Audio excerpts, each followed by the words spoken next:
Opa, já estamos de volta. O negócio aqui é rápido, o intervalo é vapt-vupt.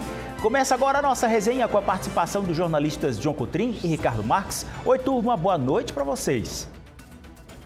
Boa noite, Olavo, boa noite, Ricardo, boa noite também aos nossos amigos que nos acompanham agora pela TV e também pela rádio, né? Uma segunda-feira aí abençoada para todos, uma semana abençoada na verdade, né, Olavo? Amém. Que dê tudo certo aí e que conduza os nossos caminhos e que esteja sempre ligado aqui conosco, né? Nessa audiência de segunda a sexta-feira, sempre aqui nesse horário. Maravilha, Ricardo. Boa noite, Olavo, boa noite, John, boa noite a todos. Se ajeitar aqui com o João Ligeiro, era para ter dito que a minha gola está aqui por fora. O pé dele, né, João Ligeiro? Grande João. Ricardo, você pode. Você não tem essa aqui. O negócio é assim mesmo. Ó,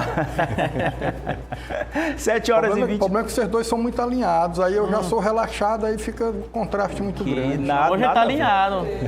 Não. Foi só sexta-feira. Aliás, eu tive feedback esse fim de semana de gente falando lá no meu Instagram, dizendo que está gostando bastante da nossa resenha, acompanhando, gosta demais desse momento aqui, é um dos melhores do nosso programa. Que bom, obrigado. Vocês é que fazem esse momento aqui, não só de descontração, obviamente, da televisão e do rádio, mas também cheio de informação aqui na nossa resenha. Parabéns a vocês, viu, menino? Vocês não, nós. Vamos lá. John, o primeiro resultado da aliança dos republicanos com o Palácio dos Leões foi uma indicação de um novo secretário no governo, é isso? Explica pra gente. Não se esperava menos, Olavo, né? A gente sabe que recentemente o deputado federal Aloysio Mendes, presidente dos republicanos aqui no Maranhão, ele declarou apoio, foi lá no Palácio dos Leões, levou 24 prefeitos, se eu não me engano, 24 prefeitos, que é do partido dele. E lá, nesse encontro ali, ele reafirmou, ele anunciou apoio ao governo Carlos Brandão. Apoio aí de gestão e também é compromisso político, né? Compromisso político aí que envolve, portanto, as eleições do ano que vem. E agora, obviamente, né, que o Republicanos, por ser um partido grande, forte, ele... obviamente que participaria, né, do governo do Carlos Brandão. De que forma? Foi indicado, Olavo e Ricardo, o Celso Dias. O Celso Dias é o novo secretário de Esporte e Lazer do Maranhão. Vou pegando aqui o currículo dele, o Celso Dias é publicitário, com pós-graduação em Comunicação e Marketing. Ele já foi superintendente da Codevasp, e consultor político, né? Além de secretário parlamentar do próprio Aloysio Mendes. Então, esse é o currículo aqui do Celso Dias, que é o novo secretário de Esportes. Indicação do Aloysio Mendes, indicação dos republicanos, no lugar, né, de uma indicação que era do deputado federal Fábio Macedo. O secretário Naldir, portanto, deixa o cargo, que era uma indicação do Podemos, uma indicação do deputado federal Fábio Macedo, e que agora esta pasta, esse espaço do esporte, passa a ser ocupado pelo deputado Aloysio Mendes, não é? Eu vi até aqui umas reclamações, porque está acontecendo, né? E os jogos escolares, não era momento de fazer alteração de secretário.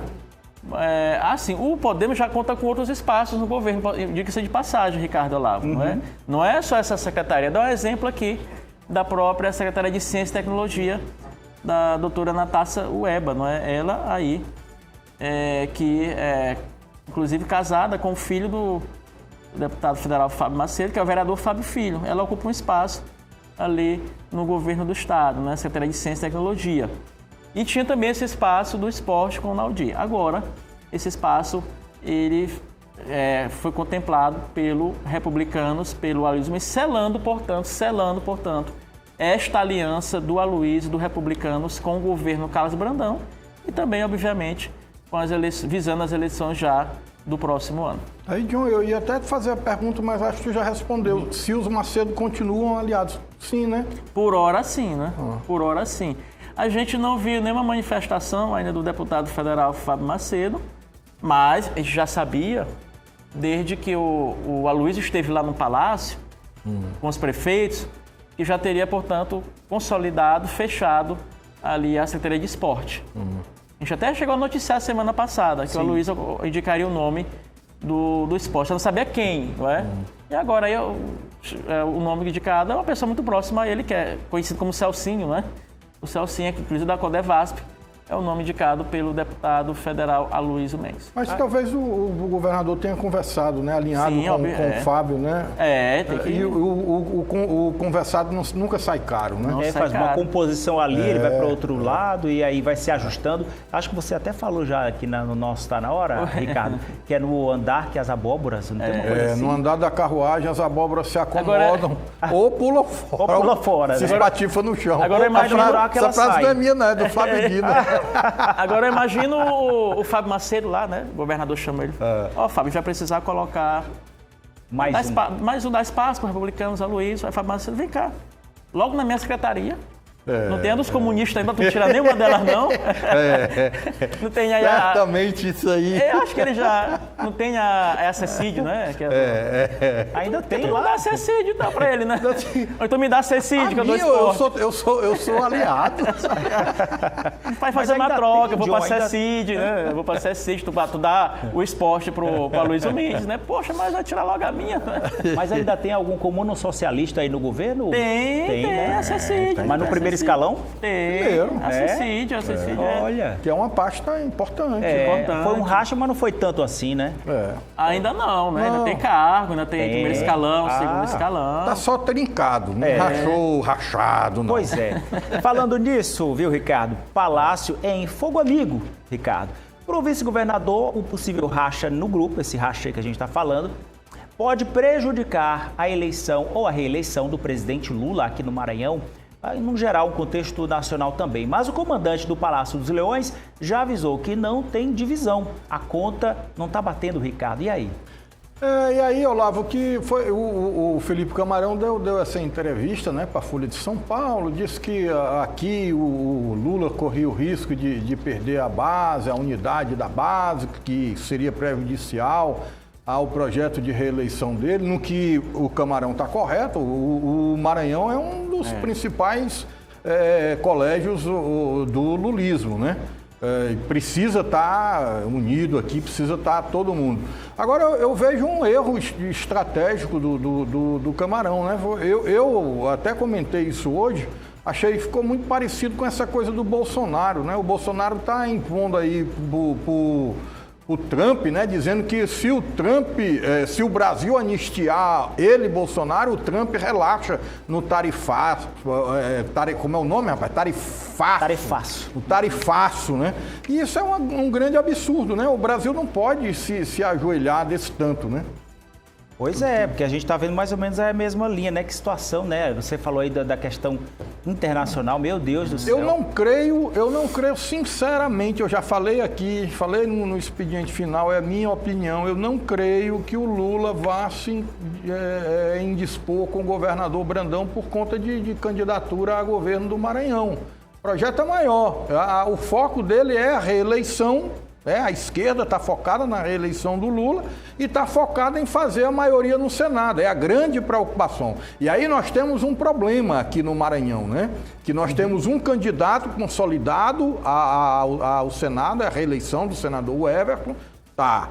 E a outra vaga, como é que fica? A Elisiane Gama, que foi correta com a esquerda lá nas pautas progressistas do Senado, mas aí a gente tem um Fufuca correndo por fora que está se movimentando bem. Hoje o John já trouxe a informação que o próprio Pedro Lucas, né, teria também falado que pode disputar o Senado. E a gente sabe que os dois são bem relacionados com o governador Brandão, né? Se o Brandão optar por um ou outro lá, fechando a chapa com o Everton lá, que é o preferencial do Lula, como é que fica no Senado, né? Vamos lá, se for o Fufuca ou o Pedro Lucas, sendo senador, vão defender as pautas progressistas ou vão se aliar às pautas da direita? Isso é uma interrogação que existe na cabeça do pessoal da esquerda. Tanto é que essa fala do presidente reeleito do PT, o Francimar, né? Francimar fala que está na hora do partido defender o nome do Camarão, mas no final ele fala, né? A gente também quer propor aí um nome para o Senado e tal. Acho que mais de olho do Senado.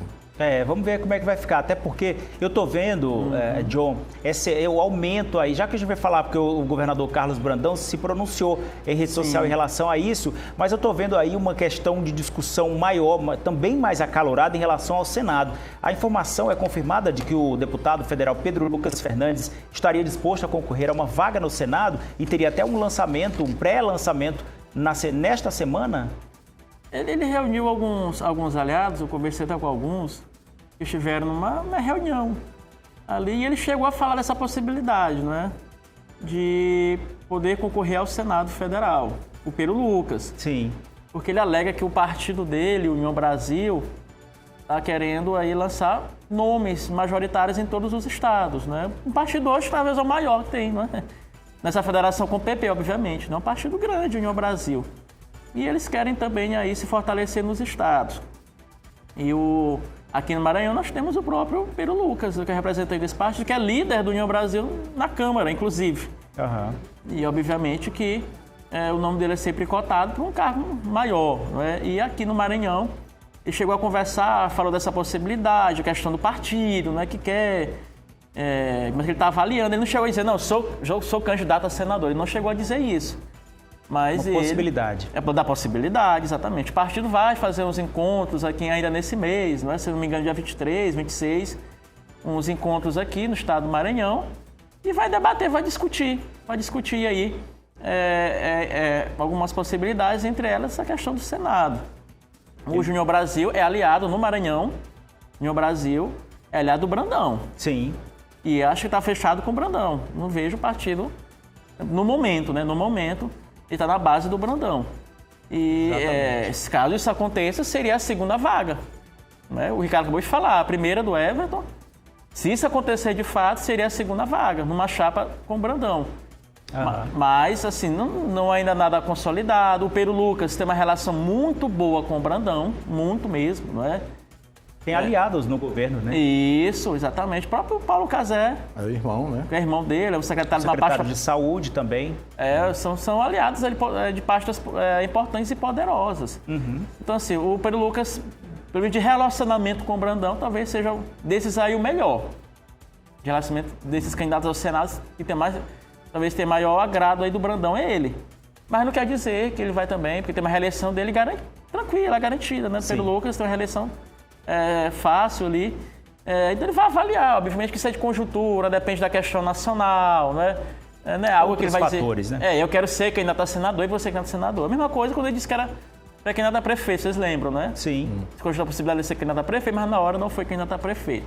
Então isso é uma discussão que vai ser levantada ainda, vai ser dialogada. Na época ainda pelo PTB, não é? É isso, PTB, exatamente, na época do PTB. Até porque também tem o Fufuca, né, que está na federação com ele, né, e segundo informações... Que também é um pretenso pré-candidato ao Senado, né? Sim. O próprio Fufuca já tem apalavrado aí o apoio do Pedro Lucas para o Senado, né? Já tem apalavrado. Mas são 2 vagas, obviamente, né? São 2 vagas. Mas já tem a palavra. Então essa disputa do ano que vem, rapaz, tinha que ter assim, umas 4 vagas. Assim, gente mais querendo essa vaga de senador, né? Esse cenário aí, quando você abre a possibilidade, né, de ter um candidato ao Senado mais ligado à direita, isso expõe o erro estratégico dos dinistas, né? O que eu tenho falado aqui, os dinistas ficam insistindo nesse negócio de querer empurrar o camarão goela abaixo do governador e não vai. Foca em outro aspecto da chapa majoritária, né? De outros espaços de composição para as eleições de 2026.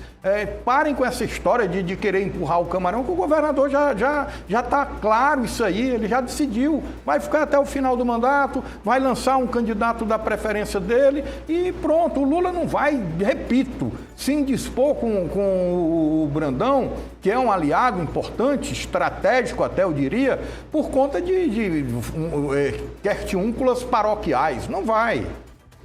Inclusive ele bem colocado, o governador Carlos Brandão bem colocado em pesquisas de intenção de voto para o Senado, mas ele já deu esses sinais aí de que realmente, como o Ricardo falou, e ele bem tem comentado essas semanas aqui no nosso Tá Na Hora, não vai sair. Antes da gente colocar a publicação do governador Carlos Brandão, uma telespectadora perguntou aqui, Ricardo, ela possivelmente não viu seus comentários anteriores, ela perguntou o que é Reinaldo. Como é que você fala, meu irmão? Zé Reinaldo de Ar. Zé Reinaldo de Ar. Nem eu sabia falar o negócio. O que significa isso? Ela pediu para eu perguntar e eu prometi a ela que ia te perguntar aqui no ar. Zé Reinaldo de Ar é ficar até o final do mandato, né? Até 31 de dezembro de 2026. Fazer o que o então governador José Reinaldo Tavares fez lá atrás, em 2006, né? O José Reinaldo também podia renunciar ao mandato em abril, seria um candidato fortíssimo ao Senado, mas ele optou por ficar no cargo, lançou o Jackson Lago foi eleito governador, né? Aí o Brandão, ele tem, ainda se ele quiser, pode renunciar ao mandato em abril do próximo ano, sair candidato ao Senado, um candidato muito forte, mas pela movimentação que a gente vê hoje, ele vai Zé Reinaldo de Ar, vai ficar até o final do mandato e lançar um candidato à sucessão mais palatável, digamos assim, ao projeto dele, né? Pronto, está explicado então. E a gente viu também, Olavo, né, essa fala do Francimar, né? Você citou a fala do Francimar, presidente do PT. Eu achei até me surpreendeu a fala do Francimar. Acho que a todos, não é? O Francimar, que é o presidente até então reeleito do PT, e ele divulgou, ele fez um discurso ali na sede do partido, ali comemorando a reeleição dele, em que ele defende a candidatura do Camarão para governador e fala até de candidatura a senador do PT, ou seja, endureceu o discurso, né? Algo que a gente não tinha visto até agora. Ocorreu no passado, quando eles tentaram colocar a cabeça de fora, ali para tentar dizer, não, o PT tem que ter candidato a governador, isso, aquilo. Aí depois divulgaram uma carta, foram chamados, né? Ali pelo Palácio, divulgaram uma carta dizendo, não foi bem assim, vai discutir mais na frente, não foi debate pela executiva, não tem o nosso endosso. E agora volta a se falar isso de novo. E assim, a gente fica pensando o que levou o Francimar a dar essa declaração em favor do Camarão, né? Em favor aí essa candidatura do governador do Camarão, porque até então ele não falava isso, né? Não. E a ala dele é uma ala formada pelo Osh, que não defende a candidatura do Camarão. Não. Pelo contrário, defende a candidatura do Palácio. O que pode ter levado? Ou foi pressão da direção nacional, do Edinho, ou da Gleisi Hoffmann, ou ele está fazendo um gesto aí, talvez para tentar haver um acordo de par dentro do partido, né? Sim. Já que as outras alas que foram derrotadas, digamos assim, derrotadas, são mais pró-Camarão, as outras duas alas, né? Talvez ele está tentando fazer um gesto, vamos pacificar todo mundo aqui, vamos ficar em paz, larga esse negócio de tentar ir para nacional, né? Vamos largar de briga. Talvez foi nesse sentido, né? Essa fala do Francimar. Mas eu tenho certeza que ele vai ser chamado de novo, né? Porque que história é essa, né? Né, Ricardo? Que história é essa aí? É verdade. Em relação a essa entrevista do vice-governador Felipe Camarão, o governador Carlos Brandão se pronunciou pelas redes sociais. Está aí o print para a gente ver. Ele diz, abre aspas, nos discursos que faço desde que assumi o governo, reforço que trabalho por unidade e parceria. Prova disso é que temos a meta de receber os 217 prefeitos do Maranhão, independentemente de lado político. O presidente Lula é um forte aliado de nossa gestão e temos o apoiado de forma pública diariamente.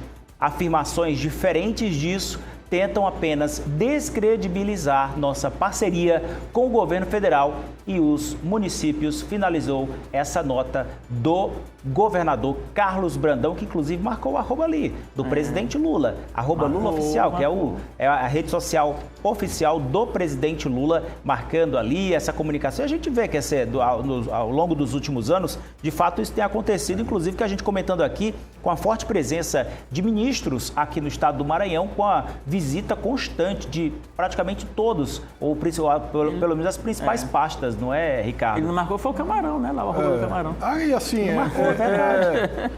Bem observado. Mas em nenhum momento ele cita o Camarão, né? A gente, claro, subentende que a fala dele é uma resposta à fala do Camarão, né? Mas assim, eu vejo que o Camarão acaba meio que expondo aí o Lula a constrangimentos, né? O Lula não vai se incompatibilizar com o Brandão. O Brandão é um aliado importante, repito, estratégico, que faz um governo que está bem avaliado, que vai aí para uma disputa com os pés no chão, né? Com muito planejamento. Então eu não vejo por onde o Lula se indispor com o Brandão.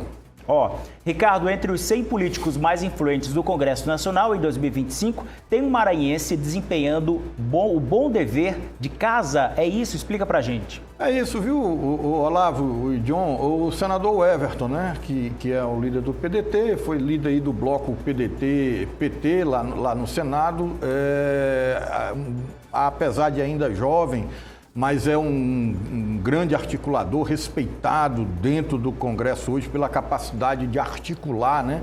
O governo, o Lula chamou pessoalmente o Everton, isso a gente falou aqui no início do ano, e pediu para ele articular o andamento de propostas de interesse do governo dentro do Senado, né? E assim foi feito, né? Ele tem avançado. A gente precisa registrar que ele não está sozinho, né?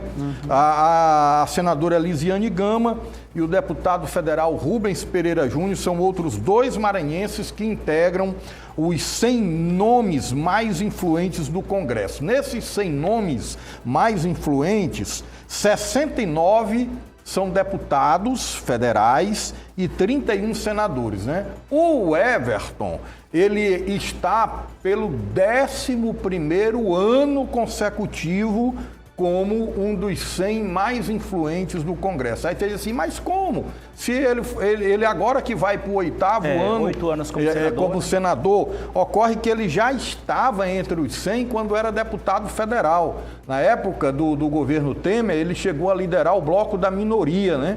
Um bloco que tinha ex-governadores de peso lá, como o próprio Cid Gomes e outros. Já naquela época ele estava entre os 100, né? Por 11 anos ele permanece entre os 100 mais influentes do Congresso. Senhores, com essa informação, com essa notícia, a gente encerra a nossa resenha de hoje. Obrigado, até amanhã. Até amanhã. O Tá Na Hora Maranhão fica por aqui. Obrigado pela audiência e companhia. A gente volta nesta terça às 6h30 da noite aqui pela Difusora. Fica com Deus. Beijo na família. Tchau, tchau. Até lá.